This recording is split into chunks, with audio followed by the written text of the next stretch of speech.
Hello friends, तर आज आपण बघणार आहोत एक झटपट बनणारं लिंबाचं गोड लोणचं। तर चला रेसिपी बघूयात। तर हे आपण लिंब घेतली आहेत जी पातळ सालीची आहेत, घरचीच लिंब आहेत। तुम्ही शक्यतो दुकानी पिवळ्या रंगाची लिंब पातळ सालीची वापरा। ही घरची लिंब वापरली आहेत। तर ह्याच्या अशा फोडी करून घेतल्यात, एका लिंबाच्या 8 फोडी, आणि त्यातलं जे बी वगैरे हे सगळं मी काढून घेतलं। अशा छोट्या छोट्या फोडी करून घ्यायच्यात। बी काढलं तर कडवटपणा येत नाही लोणच्याला, आणि हे खूप फास्ट बनणार असं लोणचं आहे। तर मी हे सगळं मीठ आणि हळद लावून घेतलं कापट्यांना। पहिले आपल्याला वाफवून घ्यायचे। एका टोपात एक रिंग ठेवून पाणी ओतून घ्यायचं, आणि आता त्यात हे फोडींचं भांडं ठेवायचे, आणि दोन्ही याच्यावर आपण झाकण ठेवून घ्यायचे, म्हणजे फोडींच्या भांड्यावर पण आणि मेन टोपावर पण।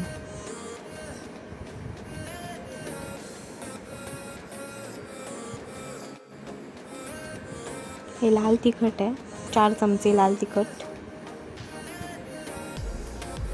आणि 1 वाटी हा गूळ घेतला आहे। तुम्ही गूळ पावडर पण घेऊ शकता। आणि लाल तिखट आहे ते मी बेडेकरांचं लाल तिखट घेतलंय। लोणचं मसाला। तर आता आपण कापट्या बघूयात शिजल्यात काय। 15 ते 20 मिनिटात कापट्या शिजतात, मस्त मऊ होऊन जातात त्या।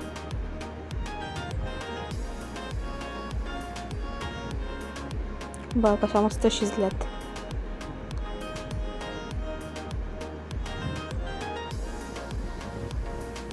आता आपण त्यात लाल तिखट आणि गूळ टाकून घेऊया।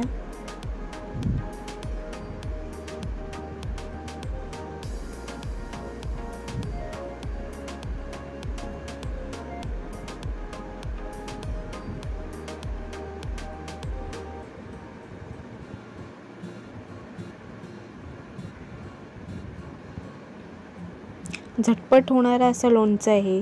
जर घाईघाईत पटकन बनवायचं असेल, एक 7-8 लिंबांचं तरीसुद्धा तुम्ही बनवू शकता, आणि टाईम पण लागत नाही जास्त।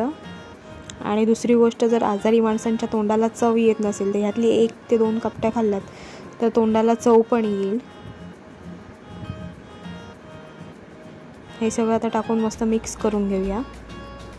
हे असं मस्त दिसतंय। आता मसाला आणि गूळ हे शिजवून घेऊया आता, म्हणजे मुरायला जास्त दिवस लागत नाही, लगेचच्या लगेच आपण खायला सुरुवात करू शकतो हे लोणचं।